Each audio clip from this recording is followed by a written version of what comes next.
मुदई करण में उतारा दकनिया बदलवा करबू ये मैया।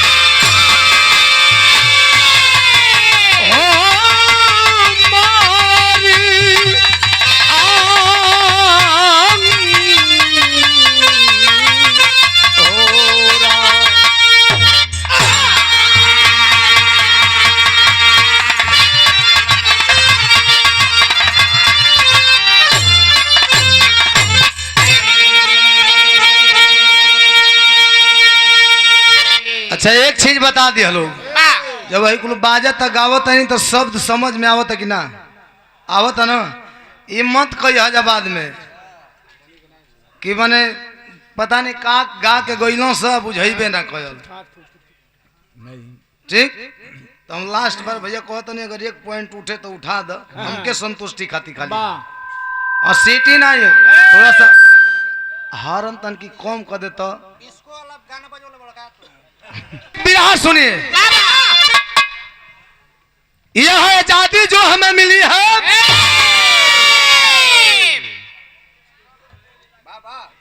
यह किसी एक जवान, एक बहादुर, एक वीर, एक वीरांगना की शहादत से नहीं मिली है। हजारों लाखों जवान अपने प्राणों की आहुति दिए तब जाकर के हमें इतनी बड़ी आजादी मिली है। आइए नाम हम कितने जवानों का लें, हम थक जाएंगे, लेकिन जवानों जो शहीद के लिस्ट में जिन जवानों का नाम है वह नाम खत्म नहीं होगा। लेकिन उसी जवानों में से एक जवान की चर्चा जरा सुनिए। वो जवान कैसे थे, उनका जोश कैसा था, उनका जुनून कैसा था। 4 लाइन भूमिका के भाव में हमारे हृदय सम्राट युवा कवि अखिलेश कवि जी लेखनी के द्वारा संकेत करते हैं। कैसे?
भाई मॉनिटर का आवाज उठा दे, बैठा था बोलने पर सुना था, लेकिन है जो साफ लगे के चाहिए।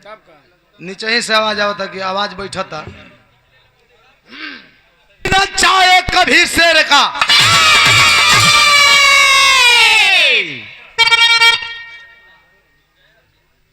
सामने वाले शिकार पे निशाना साध करके तो 4 कदम पीछे हटता है, और जब वार भरता है तो सामने वाले शिकार का बचना मुश्किल ही नहीं बल्कि नामुमकिन होता है। बिरहा में एक लाइन कव्वाली है, कवन बा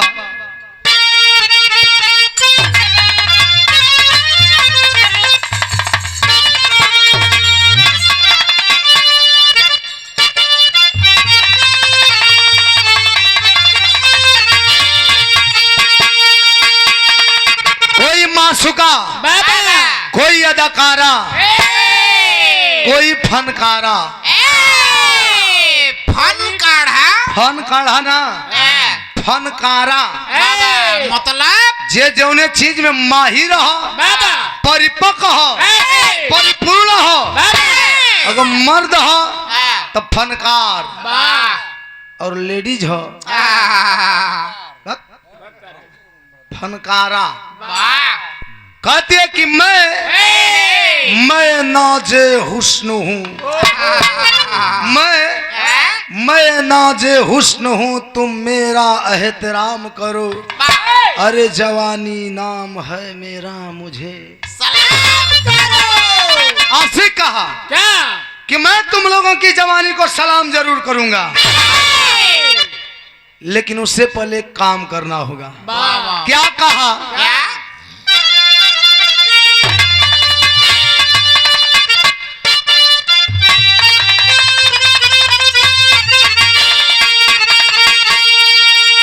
यही कहा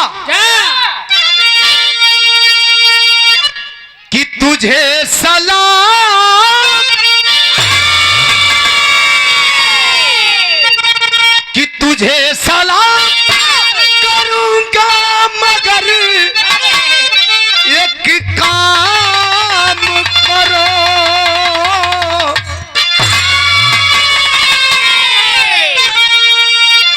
कि तुझे सलाम करूंगा, मगर एक काम करो।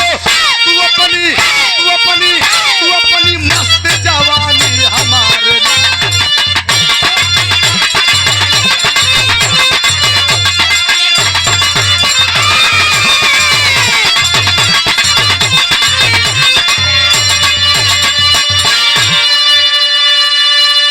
ये तो कव्वाली रहल, लेकिन हमारे जवानों का इशारा है दुश्मनों से। क्या?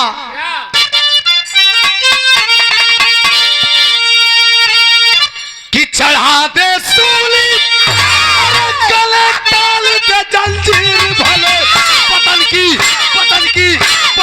लाज बचाने वाले।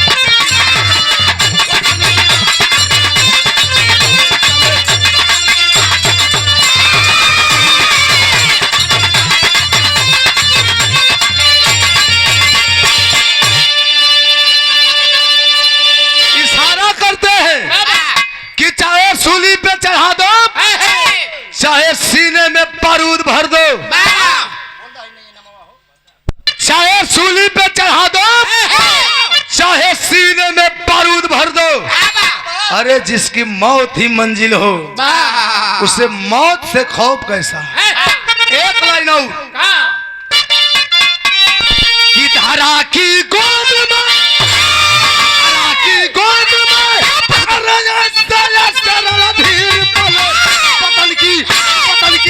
पतन की लाज बचाने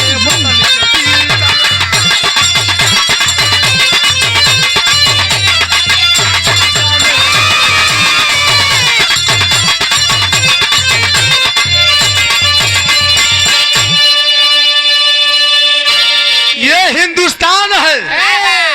इस धरती पे गेहूं अनाज तो बोले जाला, ए जब वीरन कभी खेती होला, बहादुरन कभी खेती होले। बिरहा का कहानी है, जैसे शुरुआत हो गई जौहरी लाइन। कैसे?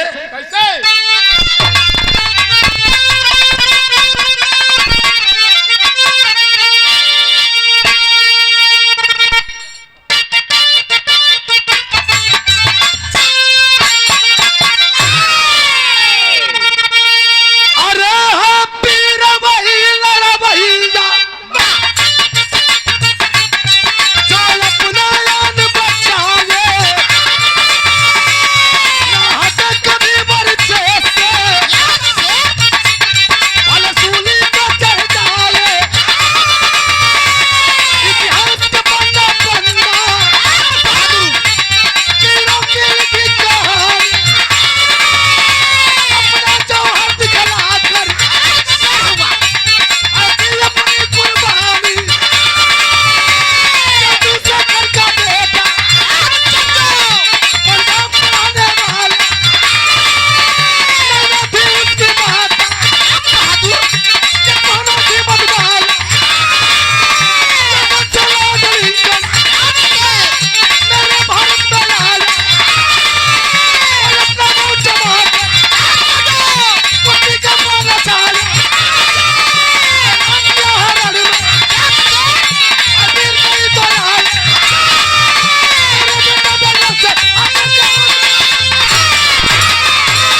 पंजाब प्रांत का रहने वाला चंदू यादव जो पहलवान था।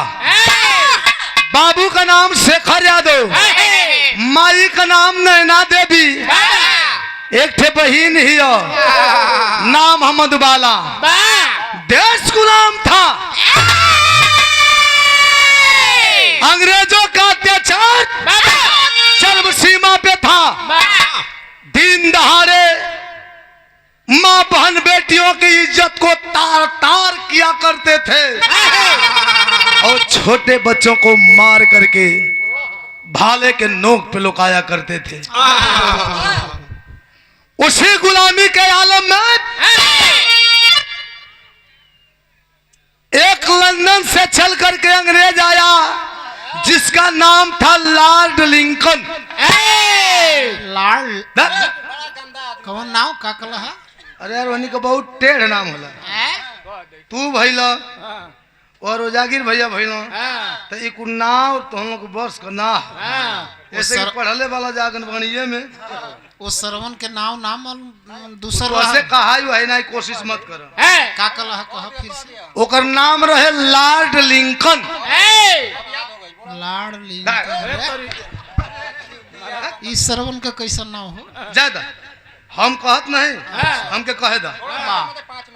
लॉर्ड लिंकन नाम का अंग्रेज आया अपने बेटा को लेकर के, जिसका नाम डंगल था, वो अभी पहलवान था। आकर के मेरे भारत में चैलेंज कर दिया कि है कोई मर्द, है कोई हिंदुस्तान में पहलवान जो अपनी माँ के दूध पिया हो तो आकर के हमारे बेटे से लड़ ले। शर्त रखलस कि जो पहलवान मेरे डंगल पहलवान को पटक देगा 10,000 रुपया इनाम दिया जाएगा। 10,000 मार 10,000 कहत हुए ये तने वो समय बड़ा कीमत रहा। हमने का होश का बात बा, हमारे बाबू रहा भैंस का व्यापारी। जब भैंस लिया मन जा हमारे होश को तो बहुत दूर रहा। सोनी की तोहर बाबू मेहरारू दिवावे का काम। अरे वो कहत रहा हम जब कहते हैं सुना यार,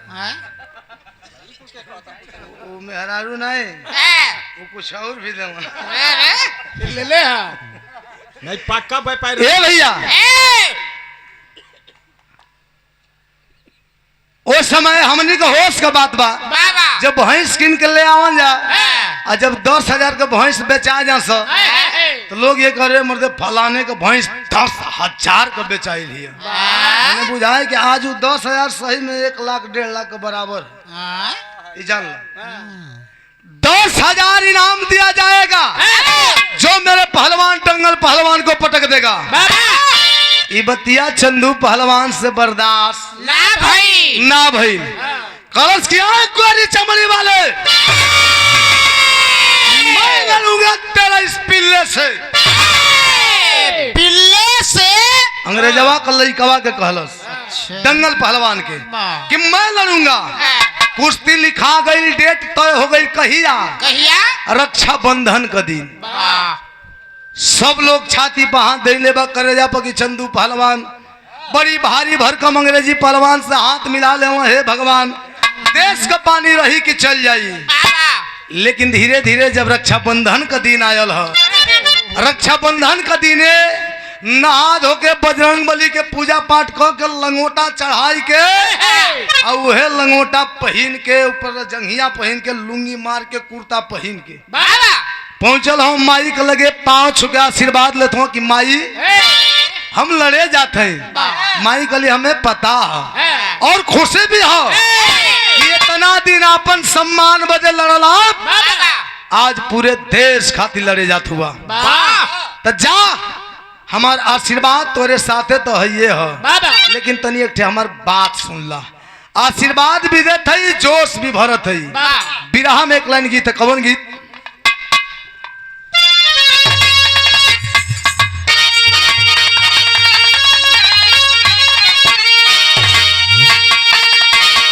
वह तर्जबा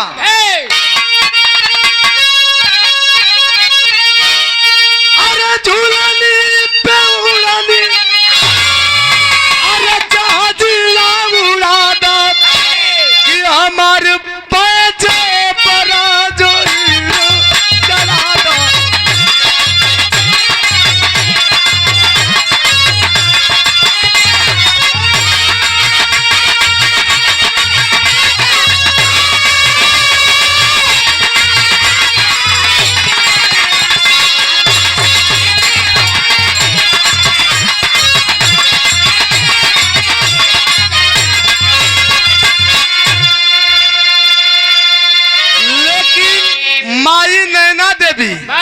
चंदू पहलवान के आशीर्वाद तो देते हैं, लेकिन हौसला बढ़ावत है, जोश भरत है। कैसे?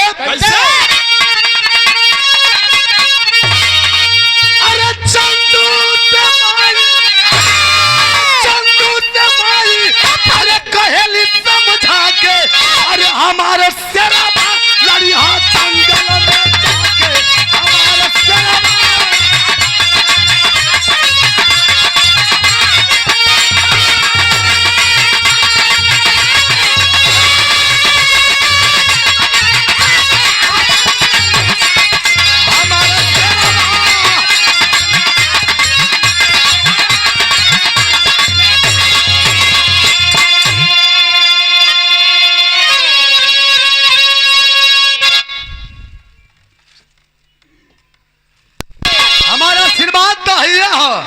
लेकिन ए बेटा चेतावनी हका,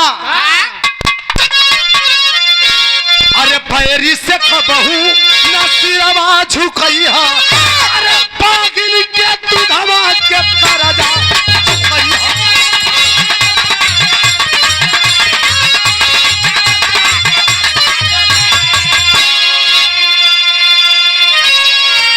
अरे रोब झारत बाटे हमारी, अरे धरती जाके हमारे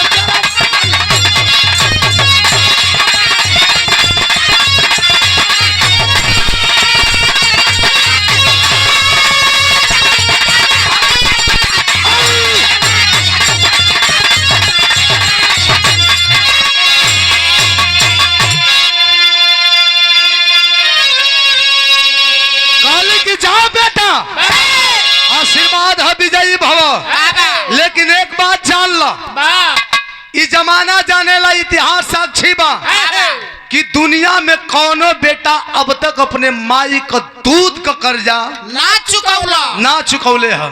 लेकिन आज तू ये कुश्ती जीत जाइबा तो हम समझब कि दुनिया का पहला बेटा होइबा जौन अपने माई का दूध का कर्जा उतार देला। माई का आशीर्वाद लेके पांव को धोली माथ पर लगा के आगे बढ़ल। बहिनिया जवन मधुबाला ही हो, रक्षाबंधन का दिन हो, आरती का थाल बा, ओई थाल में रक्षा हो, राखी जे के कहल जाला। खड़ा बिया, आरती उतारतिया, एक टक देखतिया, कहला कि का ताकत है। माई कहबे कैले से लड़े जाता नहीं तो जवन बुझायल है, तोरो मन में अगर कुछ होके तो बोल। तो कहलस कि बहुत कुछ ना है, हमें कई बात कहब। का कहतिया, गीत बदल गई।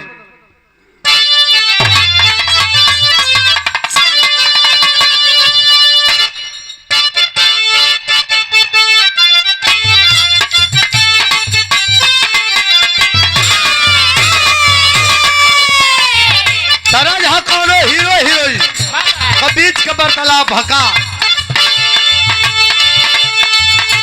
कि कलतारू ऐसे जैसे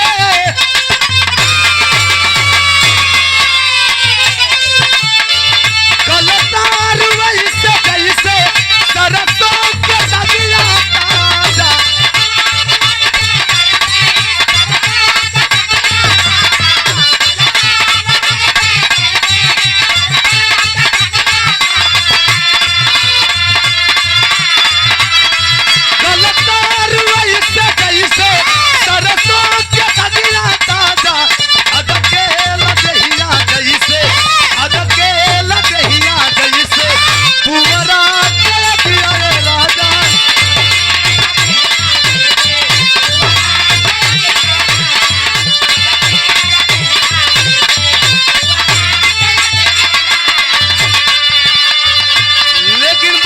राखी बांधतिया, कौने भाव में बांधतिया।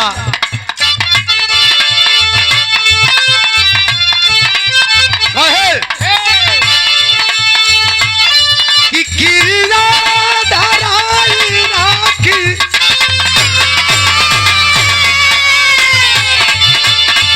गिरिया धराई राखी, बनली बहनिया रे भाई।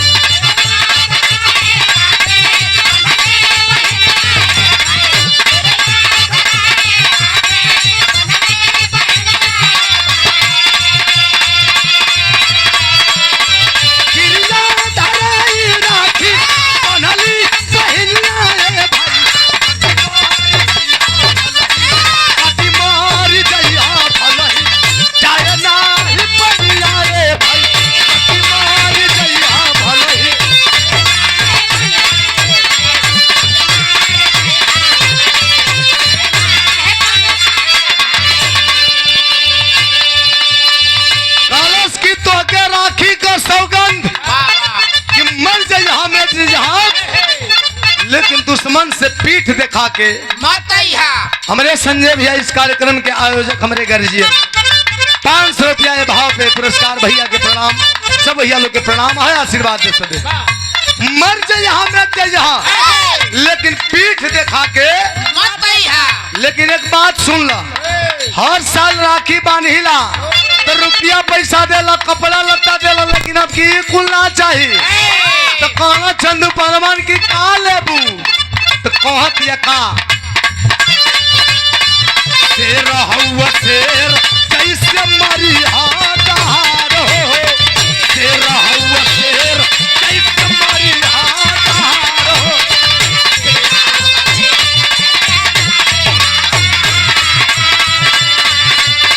पंचा से मुदाइया न कर अरे जाली हादार हो।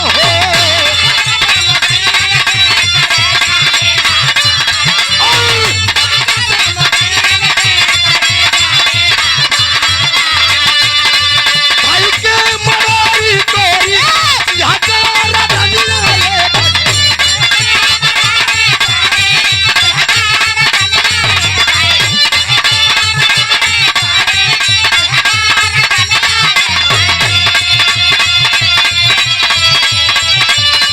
भाई के मरारी तोरी यहाँ का राधनिया ए भाई कटी मार जाइया भला ही, कटी मार जाइया भला ही, जाए नाही बनिया रे भाई।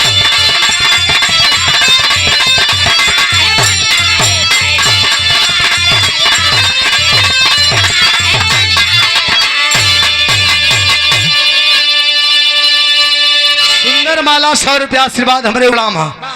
कॉलेज की अब की बार राखी बंधना का उपहार तोहफा एक कुश्ती का जीत चाहिए और दुश्मन का करेजा चाहिए। कल की बस भरोसा है ना कलश, हाँ तबे तो मांगा तनी कॉलेज की यो मस्त यही होगा। निकलो घरे से बहरी,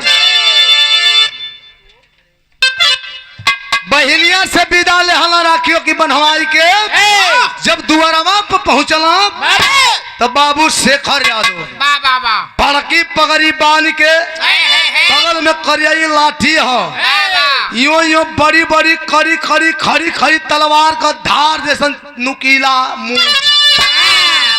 मूछ सपचट मूछ दिखावत है। अरे यार हम शेखर यादव को बात करत हैं, हम शेखर थोड़ी है। के हुआ? देवलाल देवल लाड है। देवालाल नाव ना जान लगा। एकरा में तो तीनों जना कैसे ही मोछ लौकता। ए भैया द्वारे पर बाबू शेखर यादव बैठल हुआ, जाके पाँव छोलस के बाबू हम लड़े जाते हैं। माइयो जोश बढ़ौल थी, बहनियों राखी के बदला में तो बड़ा खूबसूरत हमरे मन लायक तोहफा मंगले हिया। तू कुछ ना कहबा, हालांकि बेटा मन में तो बहुत कुछ हो, लेकिन हमें कहे के ना हो, हमके जाने के हो कि दुश्मन के प्रति तुहरे मन में का चलता, तुहरे दिल में कैसन भावना, कैसन उमंग हो, कैसन जोश हो। कलश बाबू बहुत बढ़िया बात पूछ दिला, जब पूछला तो सुना तर्ज बदल गई।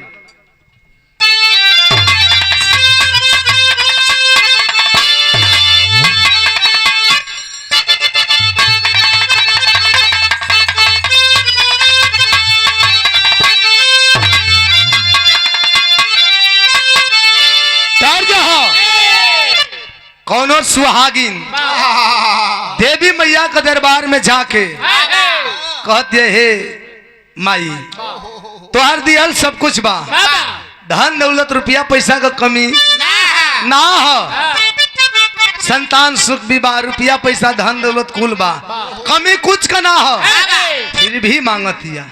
का कहतिया, का मांगतिया?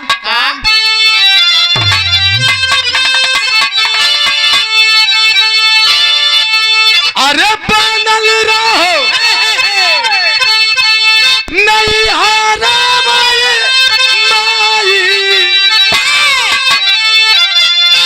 अरे बनल रहो सुरावा, अरे ये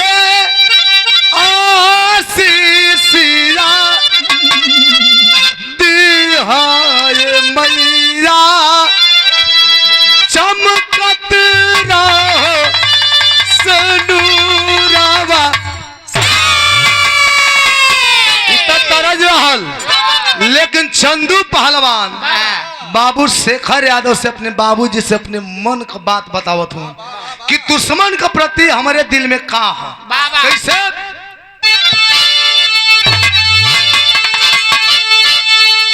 अरे राज नगर नहीं जीतब जो मरी जा, अरे फिर थे पूछी जनमावा। करे बेटा ई का कहता रहो, पूछला तो सुन ला। कहता अरे आज अगर नहीं जीतब जो मरी जा, फिर थे पूछी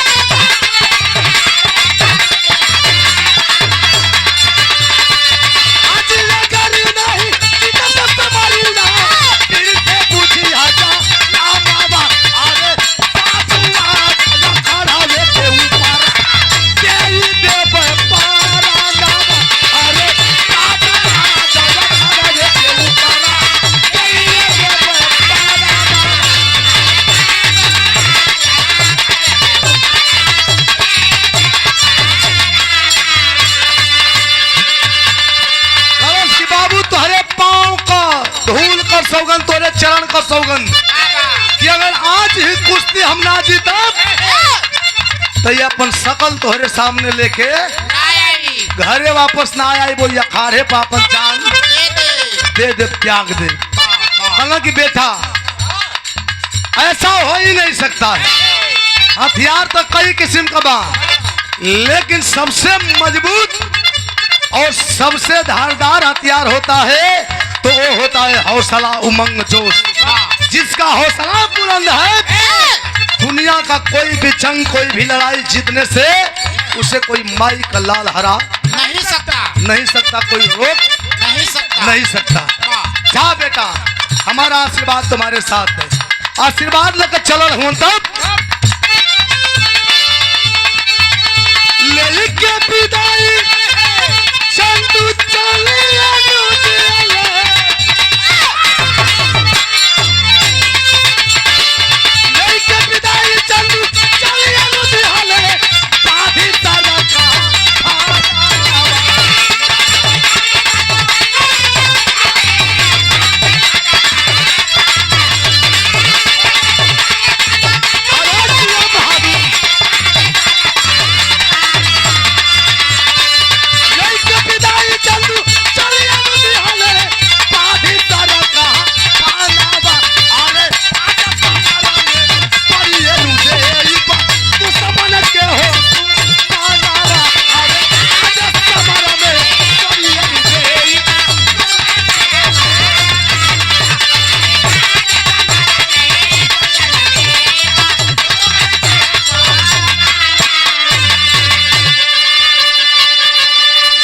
चंद्रिका कवि जी के धरती से कुश्ती ना जीता तो अपन जान दे दे, लेकिन सकल ना देखाई हर बेर का सहकल छूट जाई कि तो उहे रही कि तो हम ही रहब।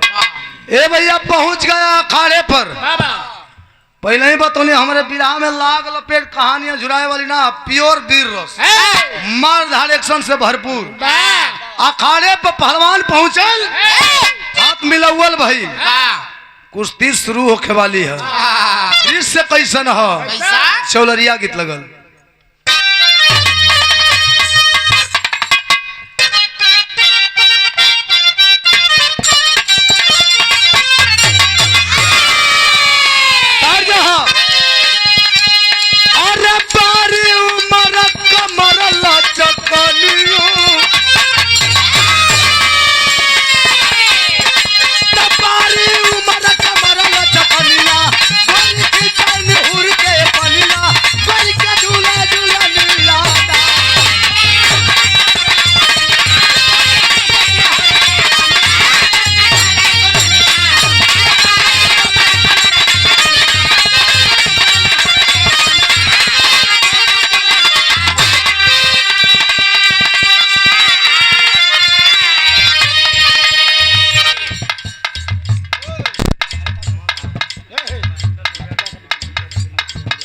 महेंद्र मौर्य हमारे उपेंद्र भैया लड्डू वाले के परम मित्र हैं, हमारे बड़का भैया सुंदर माला 200 रुपया आशीर्वाद, बहुत बहुत प्रणाम।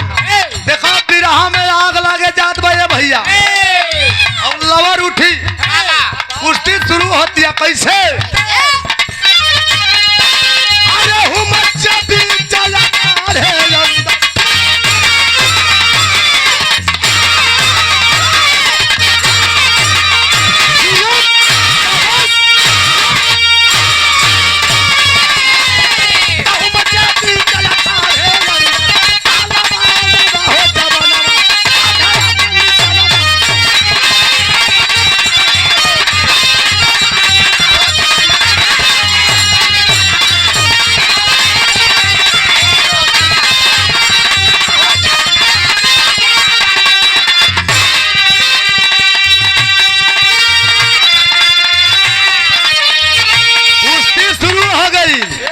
और दाव पे चालू होता, जैसे रउआ लोग बैठल बानी, अपने देश के लोग बैठल हो, कुछ हिंदुस्तानी लोग आंकड़ा भी लगावत हो, कुश्ती भी होती है का।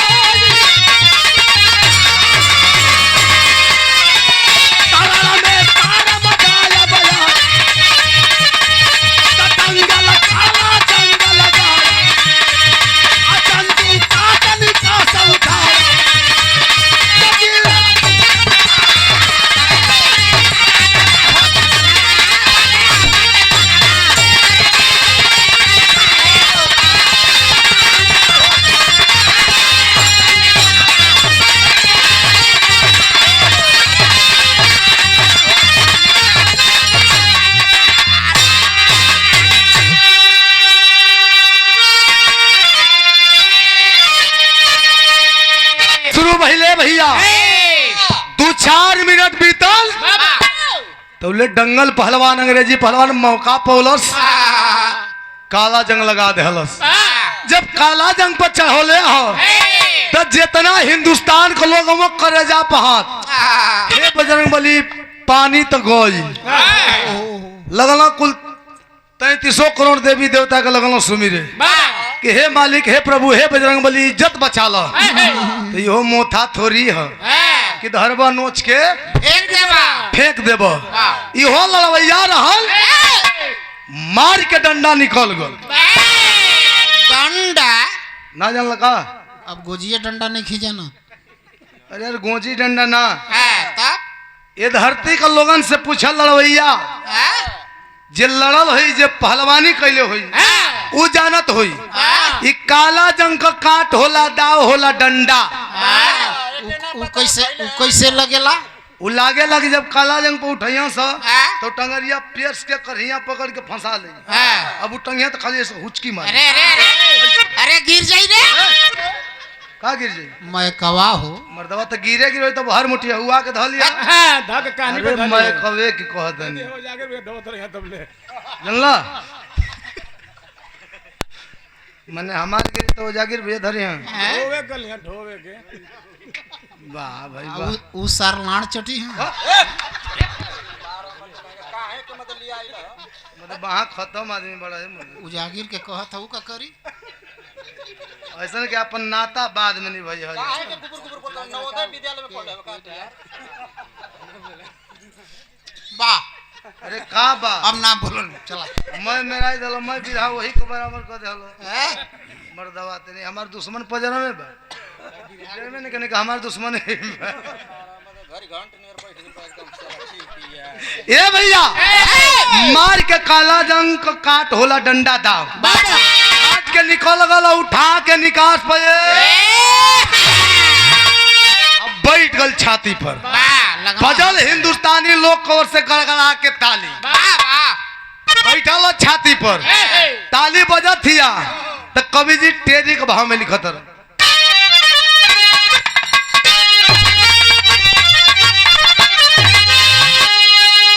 अरे कसौटी पर जवानी चढ़ गई कसौटी पर जवानी चढ़ गई अरे शेर बर्दाश्त न करते किधरों की चुनौती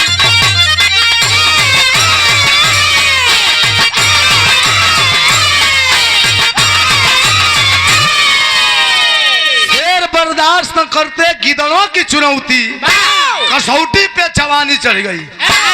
लोग ताकता कि रेफरी का का डिसीजन आवेला, अब डिसीजन आवेला, लेकिन रेफरी सीटी लेके ताकता कोनो डिसीजन ना है। 2-4 मिनट को बाद डिसीजन आयल तो डिसीजन कहाँ आयल? दोहा शहर से।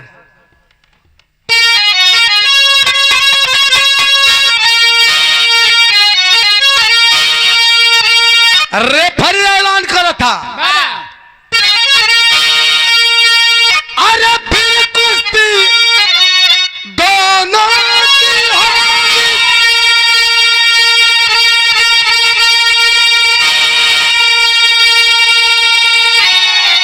अंग्रेज किए बेईमानी,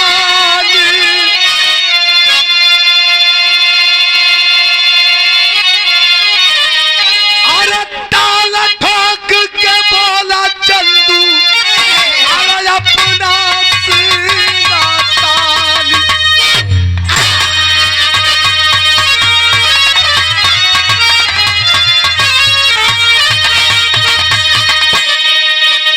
इशारा आवत था कि कुश्ती साफ ना भइल है, ना भइल, कुश्ती दोबारा होई, दूसरा दिन होई। पूरा हिंदुस्तान के लोग बौखला के खड़ा हो गई ना कि अगर साफ नहीं के भइल तो दूसरा दिन का है। आज से बढ़िया मौका का मिल सकेला? जवन फैसला होई अभी ये होई। ठीक है, ओके ओके, कोई बात नहीं। अंग्रेजन को मौसा बोल ए भैया, कलश ठीक है। कुश्ती जब सुनलो चंदू पहलवान की दोबारा हुई, मिजाज गरम हो गया। कलश आए गोरे पीले, एक बार नहीं, 2 बार नहीं, 10 बार लड़ाओगे तो अंजाम यही होगा, यही होगा। सुन ले तो खून तो खौलत न बा। हमरे बिरहा का आखिरी गीत लग गई, कौन गीत बा?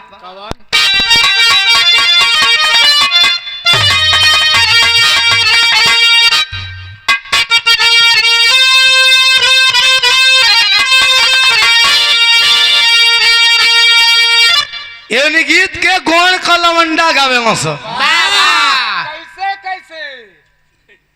कैसे कैसे बतावे जाता ना, सुना सुन लो, जाने लो ना कि बात का काटो ला कमल चीज तो नहीं तो छपरा सिवान हेठार में जाके ओके देख लो। जल्ला ए भैया, गौर कलवंडा टीम होले, जैसे मान लो एगो टीम जाबा, एगो टीम हो जाबा, 5-10 गो हर बना, 5-10 गो हर बना, तो एगो तनी ठीक ठाक रही हंस, जीत जाट में रही हंस, और दूसर की टीमिया तनी दलिद्र स्वभाव के रही, थोड़ा सा सेकेंड हैंड का यूज करी हंस, फूटल फाटल घुघुर रही, तनी चिंगुराइल मिंगुराइल कपड़ा रही। सवाल हुई, सवाल करी, पहले एगो फाटल डंडा लेके टर बजावत आई, जोतल खेत में गावे हंस। कैसे कही?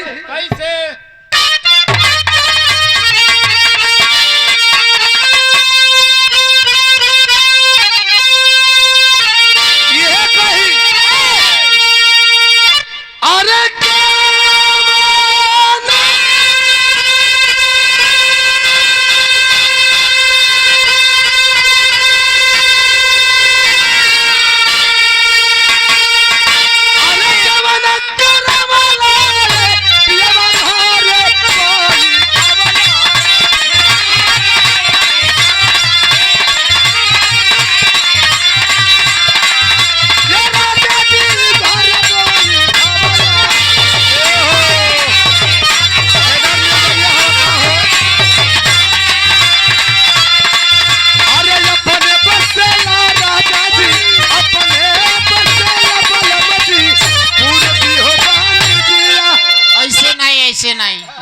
कैसे गावे से छरक के तनी दिखावा।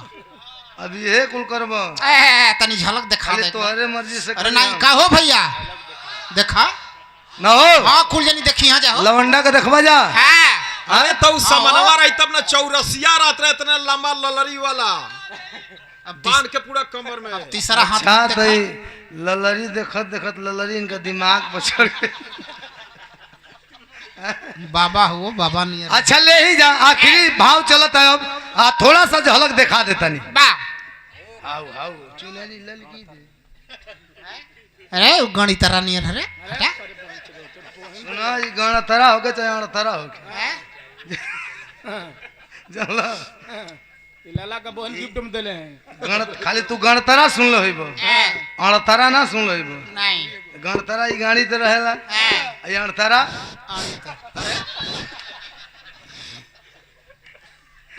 देखा देखावा रूप कुछ ऐसा ही रही।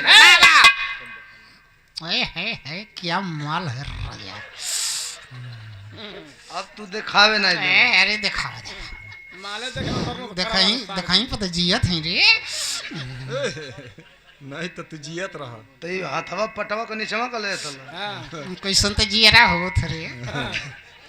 देख लो जे एकदम मर्दवा मौगड़े वाला। अब देखे के कहियो नहीं, तो अलग अलग केचुआ है। देखा जा तनी हइयो घास ले रे। ओए है अब तो आनो लो हंस के मजा लेता रह जा। आई तो बेचारा कपारे चढ़ले बनो। अरे तन की काजर कले रे। का काजर काजर ले ई गाजर खा ले। ऐसन कर चल हो रही पछवा मेकअप कर दे रे। अच्छा तो लड़की रहती ढेर तो पर चल बड़ा ना। लड़की रहती तो के 2 बीघा लिख देती। अच्छा ये ढेर तू परचल वाला तो हमने कहा हरपुर को दे दे जानो थे।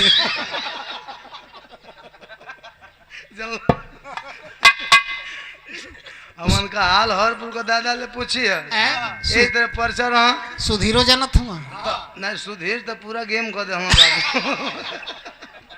हम कहने कि भाई देखो हमारे बस का ना झेलल हाउ ले ला तो देखा काजर टिकली हम से परशुराम जी वाला लेके ठेका देना काऊ वाला। नहीं सुना था हम कहने कि सुधीर देखो हम हमार हाथ तनी छोट पड़त तीसर कहाँ था। ऐसा काम करो कि भाई देखो छोट भाई करते बड़ भाई के कष्ट उठावे के पड़े। ये ठीक ना लोहागा मर्दे तो ये बेचारू लोहागा हम तो भर दुआरे दबरा दो। साचो कथ हुआ अरे मर्दे वही कर दादा सुधर गई ना तो वही तरह तू हम सुधर जीवन। वही तरह वो जाके बैग हार्ट अटैक होके ले कल करे पूर्वक भगवान 2-4 आदमी को माटी काट दिले होकर। 50 रुपया पुरस्कार स्वलदेव भारतीय समाज पार्टी लक्ष्मी राजभर। बा एगो सवाल करी क्या हो बाबू हाँ के बोलावत थका जा नहीं के तो कहता जाइए हम बुझ गए तो पूर्वे से आयल बड़ा तो आज भाई जरा हम गोदी दे तनी घबरा मत खाली भोर हरी का इंतजार करो। कैसे कही किसान का जवन दलिद्र स्वभाव कर रही नरम गरम ले रही कपड़ा लता उघुर उघुर फूटल फाटल फाटल डंडा ले टार बजावत आई आया के कही सवाल करी का कही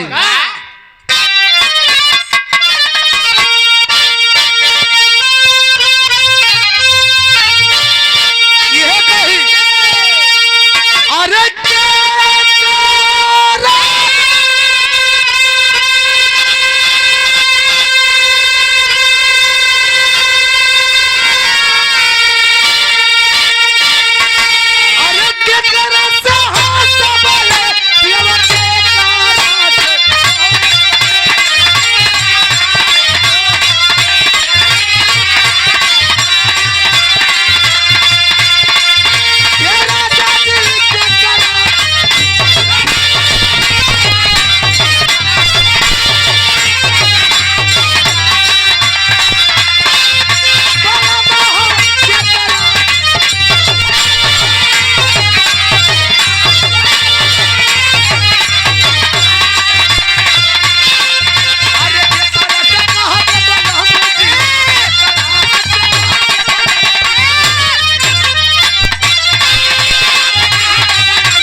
ट्रेनिंग छोड़ दिले आ जानला जो ले बिया हो अरे अभी तो ट्रेनिंग छेड़ा पर राजधानी मती चलता ला तोरे कमरिए पे ही ध्यान देता वहाँ नहीं कहते कमर पर मत मुर्गिन पर ध्यान रखा ले मतलब कि मैं मुर्गिन का दरबा खाली हो गया ए भैया ये तो मौज खाती रहल लेकिन चंदू पहलवान सुनलस कि कुश्ती दोबारा हुई तब तो बम फाट गल दही में आखिरी भाव कैसे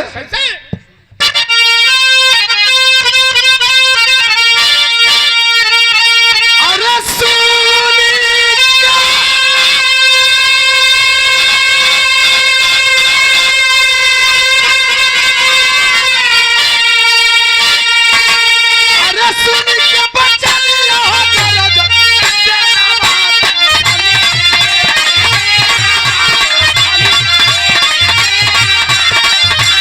ये भैया तेरा बात तू खाली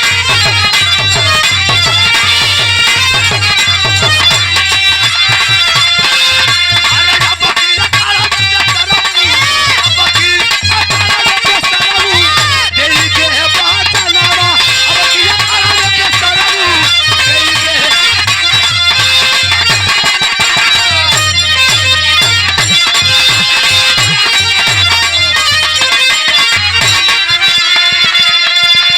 कॉलेज की उनकी पारी तो जिंदो छोड़ दिली अब की बारी अगर डिसीजन देवे में देरी कोई लो कई सरऊ जान से जई दोबारा हाथ मिलावल भइल तब अरे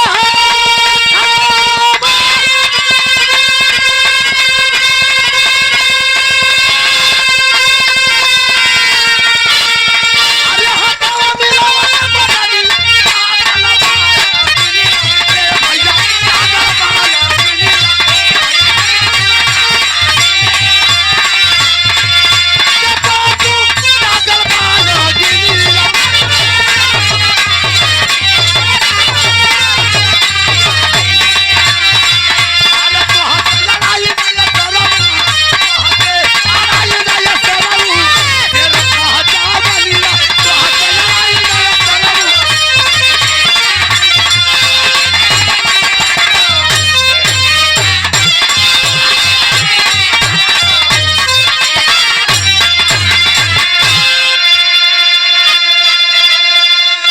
कहलस कि सहकल जवानी का था कबो छिनार लगौले जन कबो लगाई तोहन को वही छिनार के बराबर बड़ा सा बड़ा सा तोहन स्थिर बोल रे कोई ना है के ना कहते अंग्रेजवन के कहते ऐसे कहूँ ये सदमा में हो जाता हूँ बेचारी ए भैया कलश के अब की बार अगर विलम्ब भइल तो सरऊ जान से जई हम दोबारा कुश्ती शुरू भई लोग कहल कि अब कौनो समय ना रही कौनो बांड ना रही कुश्ती जब ले फरिया न जाई आर पार हुई तो कुश्ती शुरू हो गई ले भैया कवि जी पहपट के भाव में लिखत रहन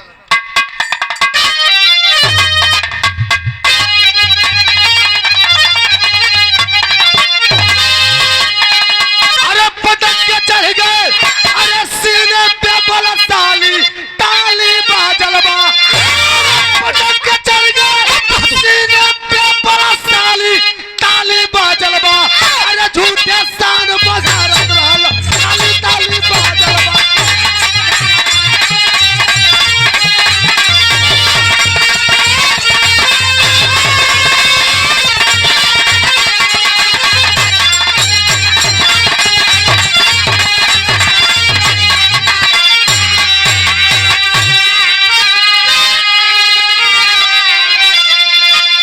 दोबारा कुश्ती शुरू भइल तो एकदम खाटी हिंदुस्तानी देहाती दाव धोबिया पाट पर उठा के मरल से तक के बैठल जब कूदल छाती पर बैठल तो लगला मम्मा हंसा की छापनी हंसबा होके चांपा देखा वो हंसी पने पर भार ना ले दूसरे का शरीर रहबा बुझा एक दिना चापत हूँ ए भैया पटक के चढ़ गल छतिया पर ओकरा छतिया पर अंग्रेजवा दंगल पहलवान का छाती पर चढ़ल बा चंदू पहलवान वही पर से मेहना मारा था का कहे अरे एक से योद्धाई हवा, अरे सबके सब लड़ा भैया हो, चाह का चुटकी ना कोई लेला, अरे दूध का सब पिया भैया हो। कलश के हिंदुस्तान है और हिंदुस्तान का बच्चा बच्चा बच्चा होकर जवान होकर बूढ़ होके जेकर जतने सपरेला निगरा थाने तर का दूध, एक गिलास एक लोटा 2 लोटा कोई एक आधो बाल्टी 1.5 बाल्टी पिए वाला बा, निगरे गटक जाला हमारे हिंदुस्तान का लोग। तो हने मत पाउडर वाला दूध का चाय का चुस्की ना लेला कोई यहाँ ना लेला, मेहनियावता चिढ़ावता कहत का अरे जाके निहारा, अरे जाके निहारा, निहारी का कना बाली ताली बाजल बा, अरे काटू जाल बिछौले बा, ताली ताली बाजल बा।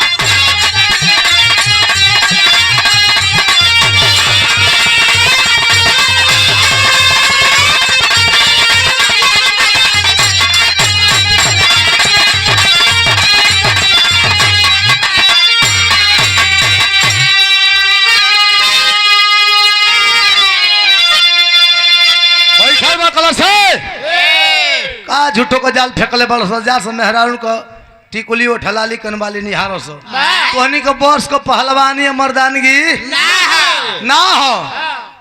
इंतजार करता कि रेफरी विसिल बजावो नहीं खतरा बढ़ता, वही नहीं हो गल खतरा बढ़ता। रेफरी सोचता बजाई कि ना बजाई, अगर बजावता नहीं तो ही लाल लिंकन ठोक दे, इससे खतरा है। और ना बजावत है तो वो डंगल पहलवान का जान खतरा में मुआ देला देखो तनी तो सोचता बजाई कि ना बजाई, बजाई कि ना बजाई, तो ले चंदू पहलवान हाथ चपला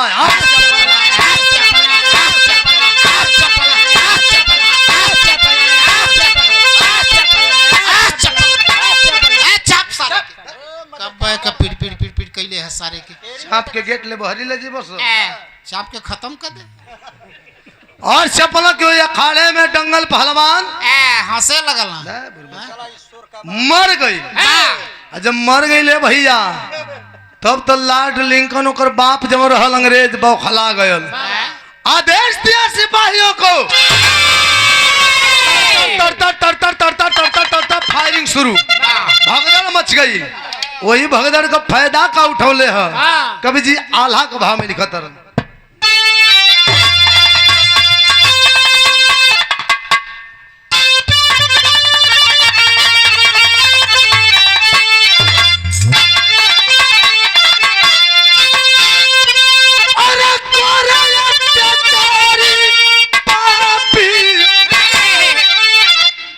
अरे चंदू के पकड़ के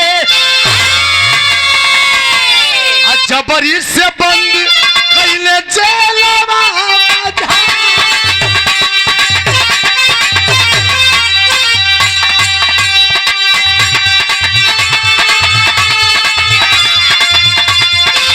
पहली मधुबाला जब बाबा लिखा परी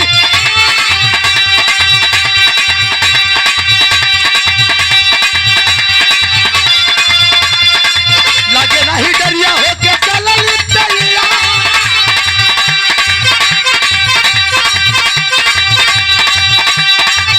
अरे बतावा लगावा चली गई तैयारिया।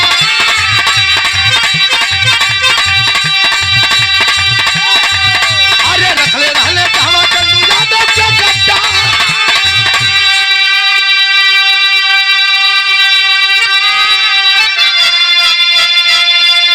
फायरिंग हुई, भगदड़ मची और उसी भगदड़ का फायदा उठा करके लॉर्ड लिंकन सिपाहियों को आदेश दिया, चंदू पहलवान को अरेस्ट करके ले जाकर के जेल में बंद कर दिए।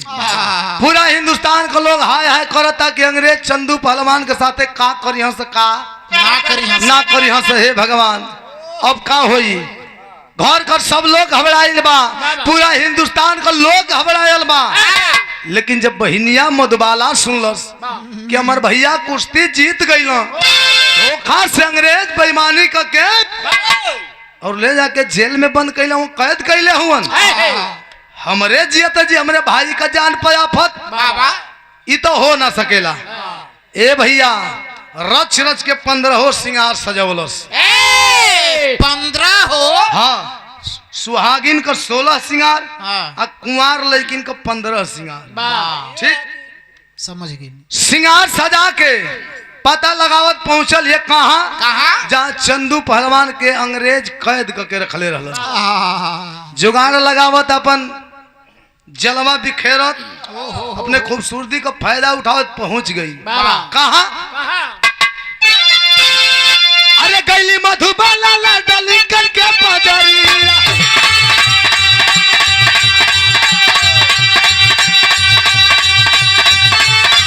अरे करे लगली साध के दलनवा सेवा,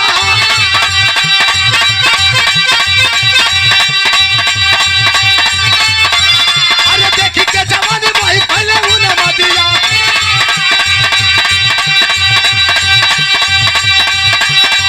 अरे कहे हमारा के दे दो प्रेम रे सभा।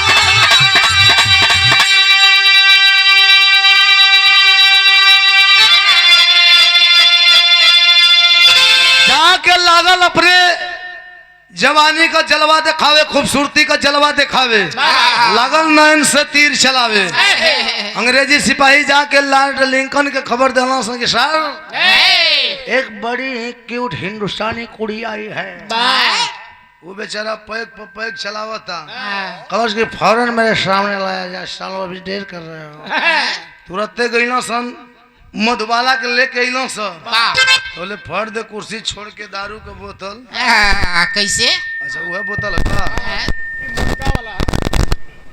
मान लो दारू का बोतल ही है बा, पैक के पैक मारा था, ढक्कन खुला है, एक बंद बा, खुला हले हले, एक हाथ में गिलास ले ले खड़ा होता है। अरे अरे विकलांग हो गल करे। अरे लकवा मार देलस करे। एक्शन दिखाओ तनी ओकर एक्शन। अच्छा अच्छा। खड़ा हो गल कुर्सी छोड़ कलर के मेरी जान अरे बड़े खूबसूरत बनाने वाला ने बनाया है। मिर्गी आवत है का रे? अरे यार कह लेवे दो। अच्छा कहा?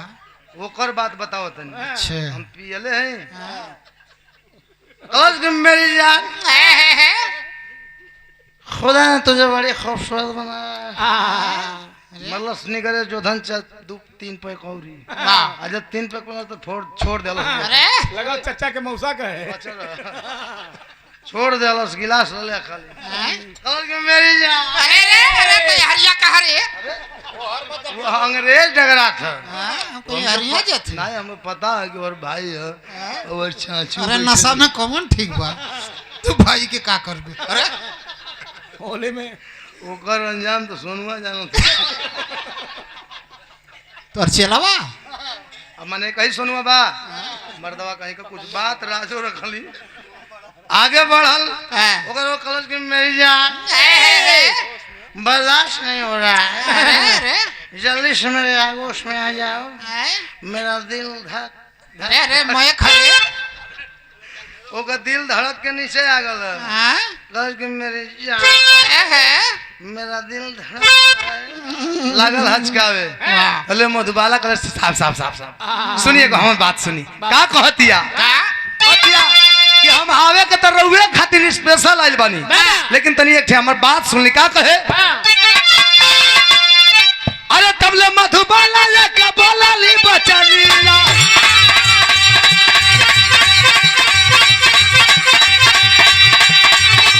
पहले साहब सुनिए कलाला जहां,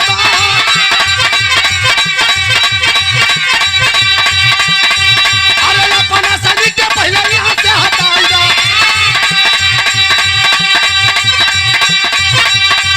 अरे पूरा सब रखी दादा बड़ा दिला, अरे सारा सारा जमाना उतार दो कोई, अरे कदम मजा आएगा तो होई खुल बेकार, अरे बंद करो ना कबूतर हमको टकरा, अरे सब चली चला कहीं सीधा बंदर।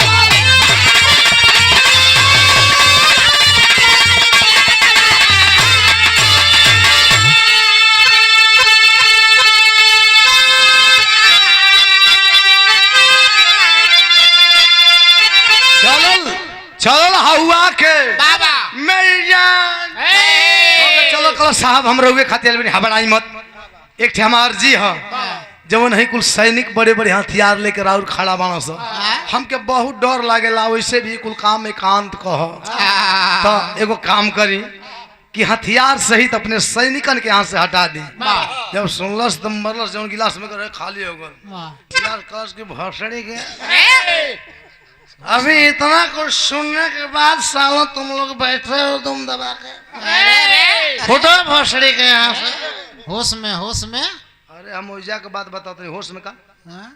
माने हम यहाँ के लोगन के कहते हैं हम लार्ड लिंकन है बुरबक कहीं का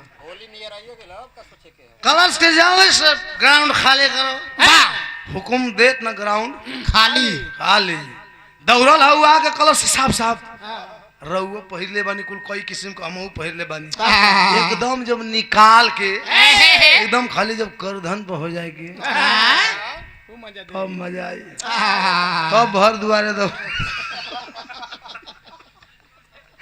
कलश के ऐसा ना कि आपो उतार दे हम उतार दे तब न मजा आई मजे लेके बात बढ़िया से लो ये भैया कह दिन फटाक सेकंडर बियर पे हो गई किस कलर का था चढ़िया हाँ चूतिया आदमी बांग्ला ओकर हम अंडर बियर देखे गए कौने कलर कर रहे कहानी मिलल बा कि भाई हो गल अंडर बियर पर अच्छा जब कलर ओमा लिखल बा अपने देखा